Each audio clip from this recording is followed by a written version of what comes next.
আসসালামু আলাইকুম, সবাইকে স্বাগত জানাচ্ছি বিডি ফিউজে। আপনাদের সঙ্গে আছি আমি সুরফিতিবা।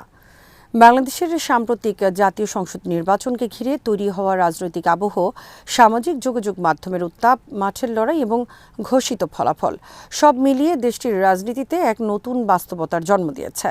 সংখ্যাগরিষ্ঠতা অর্জন করেছে বাংলাদেশ জাতীয়তাবাদী দল, কিন্তু নির্বাচনের ফল ঘোষণার দিন থেকে জনপরিসরের সবচেয়ে আলোচিত বিষয় হয়ে উঠেছে বাংলাদেশ জামাত ইসলামী এর ঐতিহাসিক উত্থান। সামাজিক যোগাযোগ মাধ্যমের প্রচারণা এমন এক পরিবেশ তৈরি করেছিল যেখানে ভোট গণনা চলাকালেও অনেকেই বিশ্বাস করছিলেন রাষ্ট্র ক্ষমতার দ্বার প্রান্তে হয়তো জামাত। বাস্তব ফলাফল সেই প্রত্যাশাকে পুরোপুরি সত্য না করলেও 18 থেকে 68 আসনে উত্তরণ এবং জোট সহ 77 আসন অর্জন দলটির রাজনৈতিক অবস্থানকে আমূল বদলে দিয়েছে। বাংলাদেশে জামাতে ইসলামীর রাজনৈতিক উত্থানের নেপথ্যের কিছুটা তুলে ধরেছেন ওয়াহিদ ফারুকী।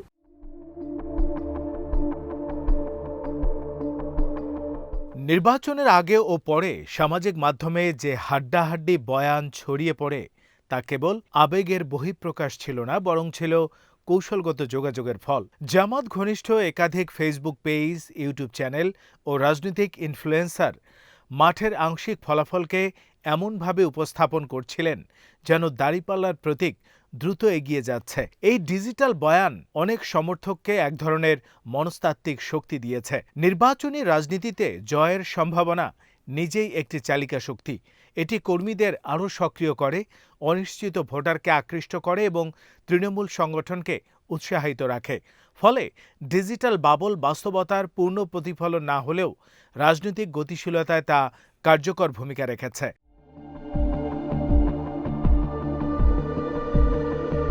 তবে কেবল সামাজিক যোগাযোগ মাধ্যম দিয়ে এই উত্থান ব্যাখ্যা করা যাবে না।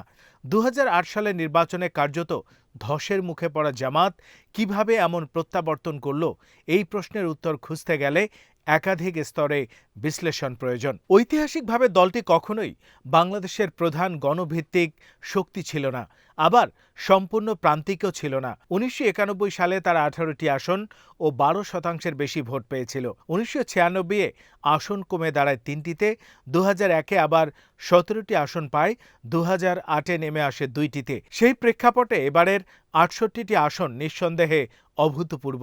এটি কেবল সংখ্যাগত অগ্রগতি নয়, বরং ভোটের মানচিত্রে এক গুণগত রূপান্তর।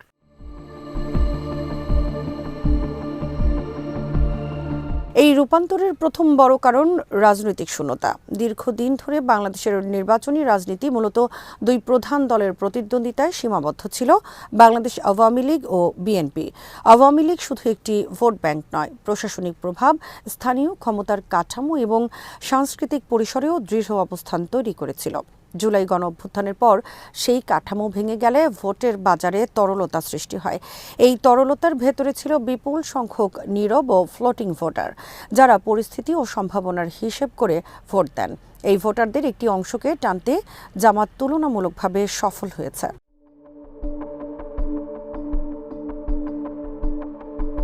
বাংলাদেশ ধর্মপ্রাণ দেশ, এই বক্তব্য সামাজিক বাস্তবতার সঙ্গে সামঞ্জস্যপূর্ণ। কিন্তু ভোটাররা ধর্মপ্রাণ হলেও রাজনৈতিকভাবে তারা বাস্তববাদী। বাজার দর, চাকরি, নিরাপত্তা, স্বাস্থ্য, শিক্ষা, স্থানীয় নেতার প্রাপ্যতা, এসব প্রশ্নে ভোটের সিদ্ধান্ত নির্ধারিত হয়। ফলে ইসলাম মানেই জামাত এমন সরলীকরণ বাস্তবের সঙ্গে খাপ খায় না। ইসলাম একটি সামাজিক ও আধ্যাত্মিক পরিচয়, জামাত একটি রাজনৈতিক সংগঠন।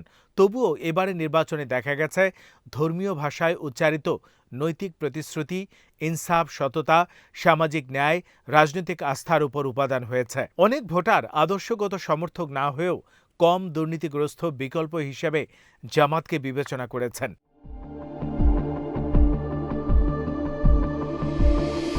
জুলাই পরবর্তী সময়ে বিএনপির কিছু নেতাকর্মীর বিরুদ্ধে ওঠা সহিংসতা বা চাঁদাবাজির অভিযোগ রাজনৈতিক আলোচনায় গুরুত্ব পেয়েছিল। জামাত তাদের প্রচারণায় এই বিষয়গুলো সামনে এনেছে। আমি ওদের পছন্দ করি না, কিন্তু ওরা মারামারি কম করে, এই ধরনের বক্তব্য মাঠে শোনা গেছে। এটি আদর্শগত আনুগত্যের প্রকাশ নয়, বরং রাজনৈতিক হতাশার বহিঃপ্রকাশ।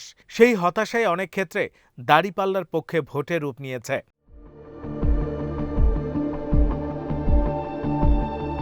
তরুণ ভোটারদের পুনর্বিন্যাসও বড় কারণ। একসময় বিশ্লেষকরা বলতেন তারুণ্য আওয়ামী লীগমুখী, কিন্তু সাম্প্রতিক রাজনৈতিক পরিবর্তনে সেই সমীকরণ বদলে গেছে। জুলাই আন্দোলনের আবেগ ও নতুন রাজনীতির আকাঙ্ক্ষা থেকে জন্ম নেয় জাতীয় নাগরিক পার্টি। নতুন দল হিসেবে তাদের ছিল আবেগ, কিন্তু ছিল না পর্যাপ্ত সংগঠন ও গ্রামীণ নেটওয়ার্ক। জামাতের সঙ্গে জোট তাদের সেই ঘাটতি পূরণ করেছে। বিনিময়ে জামাত পেয়েছে নতুন প্রজন্মের একাংশের সমর্থন। ফলে এবারের ফলাফলকে একা জামাতের অর্জন হিসেবে দেখলে বিশ্লেষণ অসম্পূর্ণ থাকবে। এটি ছিল কৌশলগত জোটের ফল।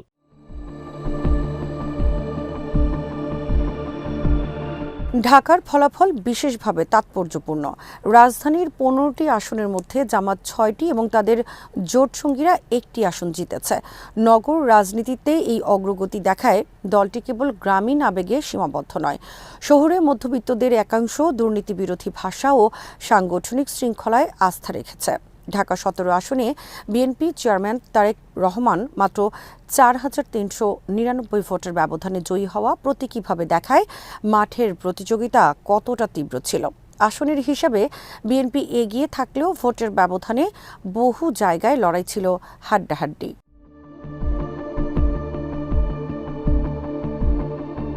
জামাতের উত্থানে সাংগঠনিক শৃঙ্খলা গুরুত্বপূর্ণ ভূমিকা রেখেছে। অনেক দল নির্বাচনী পরাজয়ের পর ভেঙে পড়ে, কিন্তু জামাতের ক্যাডার ভিত্তিক কাঠামো টিকে ছিল। বাড়ি বাড়ি প্রচারণায়, ফ্ল্যাটে ফ্ল্যাটে যোগাযোগ, নির্দিষ্ট ভোটারদের নিশ্চিত উপস্থিতি, এসব কৌশল তাদের আসন জয়ে সহায়ক হয়েছে। দলের ভেতরে বিদ্রোহী প্রার্থী না থাকা এবং প্রার্থী বাছাইয়ে তুলনামূলক নিয়ন্ত্রণও ভূমিকা রেখেছে। নির্বাচিত 68 জনের মধ্যে 65 জনের প্রথমবার সংসদে যাওয়া প্রমাণ করে দলটি নতুন মুখ সামনে আনতে পেরেছে।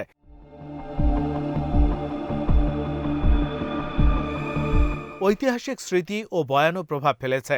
1971 সালের ভূমিকা দলটির উপর দীর্ঘ ছায়া ফেলেছে। একই সঙ্গে অতীতে দমনপীড়নের অভিজ্ঞতা থেকে তারা মজলুম ন্যারেটিভ গড়েছে। এই ন্যারেটিভ ধর্মপ্রাণ ও সহানুভূতিশীল ভোটারের একাংশকে প্রভাবিত করেছে। আবার অন্যদিকে বাম ও শাহবাগপন্থী শক্তিগুলো তাদের উত্থানকে সন্দেহের চোখে দেখছে। বিশ্ববিদ্যালয় কেন্দ্রিক প্রতিবাদ, সাংস্কৃতিক পরিসরে সমালোচনা, এসব প্রমাণ করে রাজনৈতিক মেরুকরণ নতুন রূপ পেয়েছে। ভূরাজনৈতিক ভাষ্য প্রাসঙ্গিক। ভারত বিরোধী আবেগ বাংলাদেশের রাজনীতিতে সময়ভেদে গুরুত্ব পায়। জামাত নিজেদের আধিপত্য বিরোধী অবস্থানের প্রতীক হিসাবে উপস্থাপন করেছে। যদিও কূটনৈতিক বাস্তবতায় সম্পর্ক পুরোপুরি বিচ্ছিন্ন হয়নি, জনপরিসরে এই অবস্থান তাদের কিছু ভোট এনে দিয়েছে।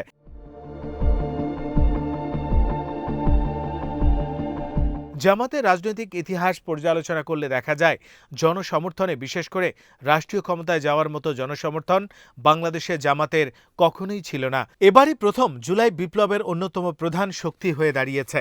আওয়ামী লীগ ও ভারতীয় শক্তির কাছে সবচেয়ে বেশি নির্যাতিত হওয়া এই রাজনৈতিক দলটি। সেই সাথে জামাতের কল্যাণমুখী ও দেশবান্ধব কর্মসূচি দলটিকে রাতারাতি দেশের মানুষের মণিকোঠায় স্থান করে দিয়েছে। সেই জনপ্রিয়তাকে বিতর্কিত ও ম্লান করে দেওয়ার জন্য ভারতীয় হিজিমনি ও বাম আওয়ামী শক্তিগুলো জামাতের সাফল্যকে খাটো করে দেখার একটা জোয়ার তৈরি করতে চাইছে। তারই প্রেক্ষিতে বাম সংগঠনগুলো ঢাকা বিশ্ববিদ্যালয় সহ বিভিন্ন শহরে জামাত ও শিবির বিরোধী নানা অপতৎপরতা চালায়। ঢাকা বিশ্ববিদ্যালয়ের বাম সংগঠনগুলো ছাত্রদের সর্বোচ্চ ভোটে নির্বাচিত ভিপি সাদিক কায়েমকে বিতর্কিত করতে নানা অপপ্রচার ও প্রোপাগান্ডা চালায়। সেই লক্ষ্যে ট্রাকে মাইক লাগিয়ে ভিপি সাদিক কায়েমকে ব্যঙ্গ করে নাচে গানে উল্লাস করে বাম ছাত্র সংগঠনের উগ্র নেতাকর্মীরা।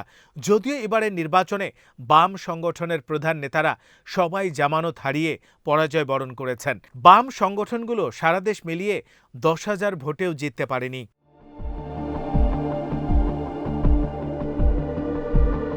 সব মিলিয়ে এবারের নির্বাচন বাংলাদেশের রাজনীতিতে বহুমাত্রিক রূপান্তরের সূচনা করেছে। বিএনপি রাষ্ট্র ক্ষমতায় যাচ্ছে, কিন্তু জামাত প্রান্তিক শক্তি থেকে জাতীয় সমীকরণের কেন্দ্রে এসেছে। এই অবস্থান টেকসই হবে কিনা তা নির্ভর করবে তাদের সংসদীয় আচরণ, নীতি প্রস্তাব, জোট ব্যবস্থাপনা এবং মাঠের সংগঠন ধরে রাখার সক্ষমতার উপর। ইতিহাস দেখিয়েছে উত্থান ধরে রাখা উত্থানের চেয়েও কঠিন। তবে এটিও স্পষ্ট, এই নির্বাচনের পর বাংলাদেশে রাজনৈতিক সমীকরণ আর আগের জায়গায় নেই। জামাতের এই অগ্রগতি ভবিষ্যতের রাজনীতিতে একটি স্থায়ী ভেরিয়েবল হয়ে থাকবে, যা উপেক্ষা করে কোনো বিশ্লেষণই পূর্ণ হবে না। আজ এখানেই শেষ করছি। সবাই ভালো থাকুন, সুস্থ থাকুন আর দেখতে থাকুন বিডি ভিউজ। চ্যানেলটি ভালো লাগলে সাবস্ক্রাইব করুন, সংযুক্ত থাকুন আমাদের ফেসবুক পেজে। আল্লাহ হাফেজ।